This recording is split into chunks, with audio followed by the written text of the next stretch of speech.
My best friend tried to blackmail me. Give me $20K, or I'll tell your wife your secret. My best friend didn't ask for help. He issued a threat. We were sitting in his car outside a bar on a Tuesday night, the air thick with the smell of stale beer and his cheap cologne, when he leaned back in the driver's seat, looked at me, and said, "Give me 10 grand, or I'll tell Anna about your son." I thought I'd misheard him. What? I said. He smirked. "Don't play dumb," he said. "Your other kid, the one your wife doesn't know about. Remember? I drove you to court that day. I know everything." My throat went dry. If you've ever had someone say out loud the one thing you've been terrified of anyone knowing, you know that feeling. I didn't shout. I didn't swing at him, even though part of me wanted to. I made one small change. I took my phone out of my pocket, hit record with my thumb without looking, and asked very calmly, "What did you just say?" Because if my best friend was going to turn my worst mistake into blackmail, I was going to make sure I had my own receipts this time. At that moment, I still thought I might be able to negotiate with him, or somehow make this go away quietly. I had no idea that within a month, my wife would know everything. My so-called best friend would be out of my life, and the secret son I'd spent years hiding would be the one person I was finally willing to stop lying for. If you were in my shoes in that car, what would you have done? Paid him? Punched him? Or something else entirely? I'm Mark. I'm 34 years old, and up until a couple of years ago, I would have told you that my life was pretty standard. Met my wife Anna in college. Married in our mid-20s. Got a decent job in sales. Bought a house in the suburbs. Had a daughter, Mia, who is 5 now. And I had a secret. Before Anna, when I was around 22, I had a short, messy relationship with a girl from work named Taylor. It wasn't some love story. It was. We hooked up. It didn't last. I was immature and sloppy. Months after we broke up, she texted me, "We need to talk, it's important." I ignored it at first.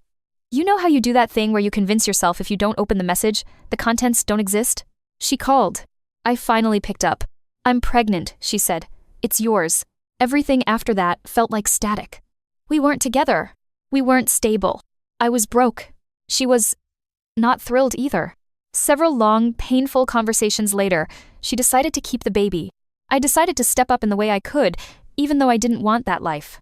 We hammered out that I'd pay support, that I'd have visitation if and when we were both ready, that we wouldn't be in a relationship. We were kids playing adults with a real human involved. It was messy. The one thing I did right was not running. I told exactly 2 people. My older brother. My best friend, Jake. Jake and I had been friends since middle school. He'd seen me through. Bad haircuts. Every breakup. Dumb decisions. He was the one who sat with me in the courthouse waiting room when we did the official child support agreement. He knew. My son's name. The amount I paid each month. How ashamed I felt. And when I met Anna a year later and things got serious, he was the one who said, "You have to tell her. Before you propose. Before there's a baby with her." I nodded. Said I would. Then I didn't. Why? A mix of cowardice, shame, that stupid voice that says, if it hasn't come up yet, maybe it doesn't have to. When I finally told Jake I'd proposed to Anna, he looked at me for a long time. "Does she know?" he asked. I knew exactly what he meant. "No," I said. "Not yet. I will.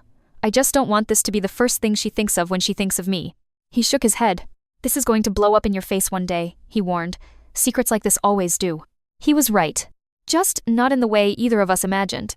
For a few years, I kept it compartmentalized.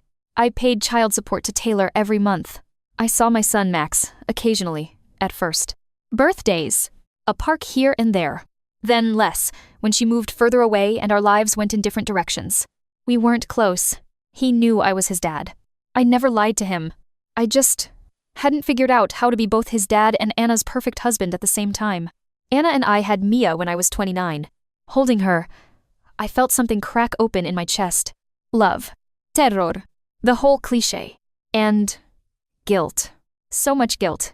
Because as I stood there, this pink, squishy little person in my arms, our parents crying, everyone cooing about first grandbaby and, "You're a dad now," part of me was screaming. "This is the second time you've had this, you just didn't let anyone see it." I almost told her then. Then came the visitors. The flowers. The sleep deprivation. The countless diapers. And my secret got buried under bottles and burp cloths. Later, I told myself, "I'll tell her when things are more stable." Spoiler, there is no stable time to drop. By the way, I have an 8-year-old you've never met. So I stayed quiet. I took extra shifts. I told myself the money was helpful. I told myself that as long as I wasn't lying directly when she asked about first, it was fine. But secrets rot. They don't stay neutral. They leak into your sleep, your smiles, your reactions when someone says, "We tell each other everything, right?" Jake was the only one who knew the whole thing. He'd rib me sometimes. Not in a cruel way at first. More like, "Still going to the Bank of Mark every month? How's your shadow family?" I'd tell him to shut up. He'd laugh. But as time went on, his own life got messier. He lost his job. Started gambling more than was funny. Talked about just one lucky break. Paying off everything in one go. I helped where I could. Loaned him a couple $100 here, $50 there. He always paid me back. Until he didn't. The week before that night in the car, he'd called me in a panic. "Man, I'm in trouble," he said. "I owe some people more than I can pay." "How much?" I asked, already bracing. "Like 10, he said. "10 what?" I said. He was quiet. "1,000, he muttered. I whistled. "I don't have that," I said. "Even if I did, I couldn't just hand it over without Anna noticing." "I'm not asking you to save me," he said quickly. "Just, if you can think of anything." I said I'd think. I honestly did. Then work got busy. Mia got sick. Life filled up. I didn't call him back fast enough. So he came up with his own idea. That's how I ended up in his car outside a bar, him looking at me like a stranger, saying, "Give me 10 grand, or I'll tell Anna about your son." For a second, I thought he was still half joking. Dark humor. Then I saw the way his jaw was set. The sweat on his upper lip. He meant it. "All this time you've called me an idiot for not telling her," I said slowly. "And now you're going to use that to get yourself out of a hole?" He shrugged. "Call it leverage," he said. "You think you're the only one with consequences here? If those guys come after me, it's not just my problem. You're the one who told me stuff. You made me complicit. I deserve something for holding that bag all these years." "That's not how any of this works," I said, feeling like the ground was tilting. He leaned in. "You know what'll hurt her more?" he asked. "Finding out from someone else that you've been hiding a son for 8 years, or finding out from you, with a buffer of 10 grand to make this problem go away first." The logical part of my brain knew. What he was doing was blackmail. Giving him money would only invite more. He was already showing me who he was. The terrified husband part of my brain pictured Anna's face if she found out. Pictured her packing a bag, taking Mia. Me alone in an empty house. "I don't have that kind of cash just lying around," I said. "We have savings, but that's for the house, the kid, emergencies." "This is an emergency," he snapped. "For you," I said. "Not for my family." He scoffed. "You really think you can keep this secret forever?" he said. "Taylor could call her. Your son could show up one day. I could slip up at a BBQ after a few beers. At least if I tell her, I can frame it right." "Frame it?" I repeated. "Are you blackmailing me or auditioning to be my PR agent?" "If you were smart, you'd see I'm offering you a way out," he said. "We're brothers, man. Help me and I help you." "We're not brothers," I said quietly. "My brother wouldn't sell my worst mistake back to me." There it was. Out loud. No more pretending this was just a favor gone wrong. He rolled his eyes. "You've been lying to her for 8 years, he said. "Spare me the moral high ground." He had a point. A point that twisted the knife I'd already stuck in myself. I stared out the windshield. Streetlights blurred. "Let me get this straight," I said. "If I don't give you $10,000, you will go to my wife and tell her about my son, framing it however you want?" "Yes," he said simply. "And if I do pay you?" I asked. He hesitated, just a fraction. "Then I keep my mouth shut," he said. "We both sleep tonight." My phone was still recording in my lap. His voice, calm, threatening, captured in tinny audio. I knew even then. This was a crossroads. Option A. Pay, keep secret, live with. Resentment. Fear it would happen again. A friend who'd just learned he could pull my strings. Option B. Don't pay, lose. My marriage. Maybe. My image as good husband. Him. But maybe gain. A chance to stop living a double life? The possibility, even if slim, that the truth could land softer coming from me than from some desperate guy in a bar parking lot. "If you were me," I asked him, not really expecting an honest answer, "would you ever trust you again after this?" He smirked. "This isn't about trust," he said. "It's about survival." He dropped me back at my house. Gave me a week to think. "One way or another," he said as I got out. "I'm done keeping this for free." I walked into my quiet house. Anna was asleep on the couch, book on her chest, TV paused on some home renovation show. Mia's artwork covered the fridge. For a second, my brain flashed an image of my entire life as a snow globe he was threatening to shake until it shattered. I turned off the TV. covered Anna with a blanket, stood there looking at her. If you've ever watched someone you love sleep while knowing you're about to hurt them on purpose, you know it's its own kind of hell. I went to the kitchen, pulled up my banking app, stared at the numbers. Savings we'd built together. The date we'd circled for a bigger house. I opened the audio file, listened to Jake's voice saying, "Give me 10 grand or I'll tell her." My thumb hovered over the transfer button, then over the share icon on the audio. Two very different paths in one hand. In the end, what pushed me wasn't heroism. It was a simple, ugly thought. If I pay him now, I'll pay him forever. So I closed the app, plugged my phone in, and sat down in the dark living room, waiting for morning and the conversation I'd been avoiding for 8 years. In the morning, I made coffee. Anna came into the kitchen, yawning. "Why are you up so early?" she mumbled. "I have to tell you something," I said. Her face changed instantly. Fear. "What?" she asked. Is it about work? Is something wrong?" "Yes," I said, "but not with work." She sat down at the table. When your spouse says, "We need to talk," at 7 a.m., your brain automatically flips through the worst possibilities. "I'm not cheating on you," I blurted. Not the smoothest opener. Her shoulders relaxed a fraction. "Okay," she said slowly. "Good baseline?" "Why would you even lead with that?" "Because what I am about to tell you will sound like cheating adjacent," I said. "And I need you to know, it's not happening now. It's something from before you, that I should have told you a long time ago. And someone is trying to use it against me, and you." Her eyes narrowed. "Mark," she said, "you're scaring me. Just say it."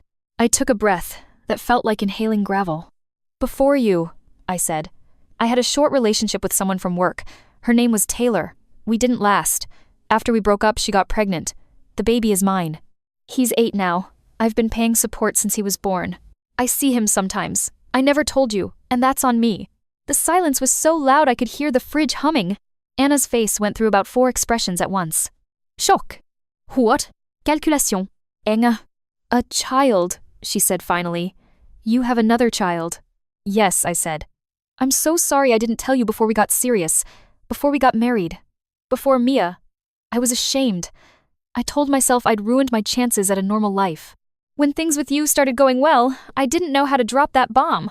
Then time went by, and the longer I waited, the worse it got in my head. I was a coward. "A coward," she repeated. "That's one word for it." She stood up, walked to the window, folded and unfolded her arms. "If you were me, how would you feel right now?" she asked without turning around. "Like I'd been lied to for 8 years," I said. "Like I didn't really know the person I married. Like I wanted to throw something." "Good," she said. "So we're on the same page." She turned back. "Why now?" she demanded. "You've had almost a decade to tell me.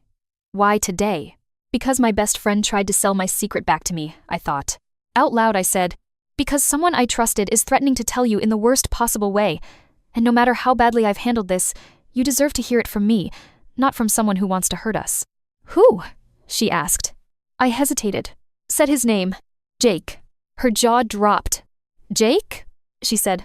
"Your best friend Jake?" I nodded. I told her about the bar, the ultimatum, the recorded conversation. Her face hardened. "Play it," she said. I did. We sat there listening to his voice demand $10,000 like it was nothing. By the end, Anna's hands were shaking. "So he has known about this the whole time," she said, "and he decided now was the time to cash in." "Yeah," I said. "Apparently." She exhaled. "You know what the worst part is?" she said. "I can think of a few contenders," I said. "The worst part is that I'm not even shocked he's capable of that," she said. "He's always been a little too comfortable joking about people's weak spots. I just never thought he'd turn on you like that." "Me neither," I said quietly. She sat back down, looked me dead in the eye. "Here's where we are," she said. "You lied to me by omission, for a long time. That's going to take a while to forgive, if I can. But right now, we have 2 immediate problems. Your son, who exists, and Jake, who thinks he can control our life with a threat. We're dealing with both, today." If I had expected her to spiral, she didn't. She went straight into triage mode. "First," she said, "we are not giving him money. If you pay him once, he owns you forever.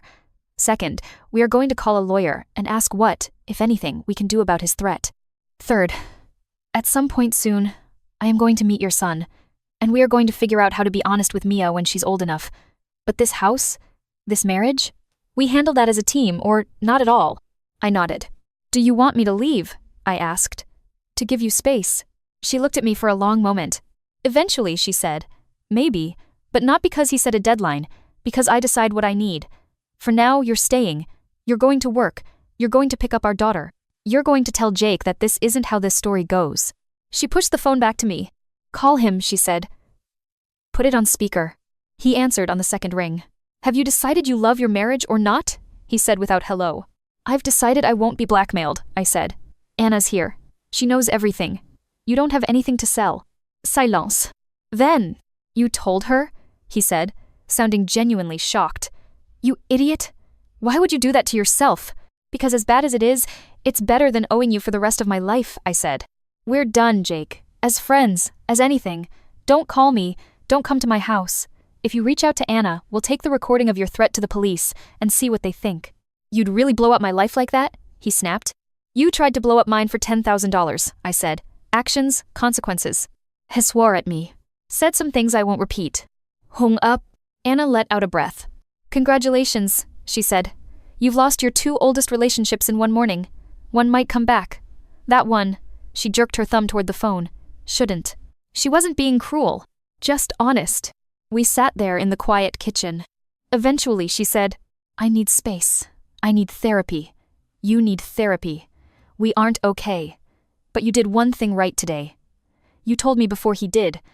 That doesn't erase the lie. It does change how I see your capacity to change. That's not a movie forgiveness line. It's real-life middle ground. We slept in separate rooms for a while. We went to couples counseling. I started individual therapy. I met my son, properly, not as a side quest in my own life. Anna met him too, a few months later, in a park, with Taylor's cautious consent. She watched him and Mia play together. Same hair. Same stubborn set to their mouths. Later, she said, he deserves better than being a secret. Whatever happens to us, don't ever hide from him again. We're still working on us. Some days, she looks at me, and I can tell she's picturing the 8 years she spent building a life with a man she thought had no major secrets. Some days, she laughs at something dumb I say, and I think, maybe we'll be okay. Jake? I have no idea where he is now. Right after that call, we filed a police report with the recording. The officer listened, eyebrows rising at the, give me 10 grand or I'll tell her part. This is extortion language, he said. But you shut it down before any money changed hands. If he keeps contacting you, we can pursue it more. He left one nasty voicemail a week later. Full of insults, blame, a few vague threats. The detective called him, warned him that further contact would be treated as harassment. He went quiet. Sometimes, late at night, I scroll through old photos. Say him. At my wedding. In the hospital waiting room when Mia was born. On my couch playing video games. It's like looking at a ghost. I miss the guy I thought he was. But I also know now. That guy and the one in the car aren't two different people. They're the same man in different circumstances. Pressure doesn't invent character. It reveals it. Would you take him back as a friend after that? I can't. On the legal side of my life, things got more honest. Our finances. Child support to Taylor isn't a secret line item anymore. It's in the family budget. In the open. Our co-parenting with Taylor. Less awkward. More structured. Anna and I sat down with her. Told her we were done hiding things. For her sake. For Max's. For Mia's. We agreed. Holidays would sometimes be blended. The kids would know each other as siblings, not surprises. It's not some kumbaya scene. There's still history. Still awkwardness. But it's real. Which is more than I can say for the first half of my adult life. These days, my life looks less like a clean narrative and more like a messy, honest patchwork. Drop-offs. PTA emails. 2 kids who both call me dad. Anna and I are not the same couple we were before. We argue more honestly. We don't sweep as much under the rug. We say things like, I'm scared, and I feel left out, instead of letting resentment calcify. She asked me once, in a quiet moment after the kids were in bed and the dishwasher was humming, do you regret telling me? I thought about it. Not telling you was like carrying around a second gravity, I said. Every good thing we had, I had to lift against that weight. I regret the lie. I don't regret putting the weight down, even if it fell on both of us. She nodded slowly. I'm still angry, she said. Less than before. But it's there. I don't know how long it'll take to fade. That's okay, I said. I earned that. But, she added, I see you trying, with both kids, with me, with yourself. That matters more than you groveling forever. If you're listening to this wondering whether you should tell your own ugly truth or let someone else hold it over your head, here's what I've learned. Paying a blackmailer doesn't buy you peace. It buys you a more expensive prison. The only way out of that car with Jake, really out, was through my own front door, into that kitchen, and through the hell of telling Anna myself. Would it have been better if I'd told her years earlier? Of course. Is it better late than never? Also yes. And here's the last thing I'll say. If someone claims to be your best friend and the first time they really show their teeth is when you're most vulnerable, believe them. Friends don't say, "Give me $20K or I'll destroy your life." Friends say, "You messed up, now let's figure out how to tell the truth."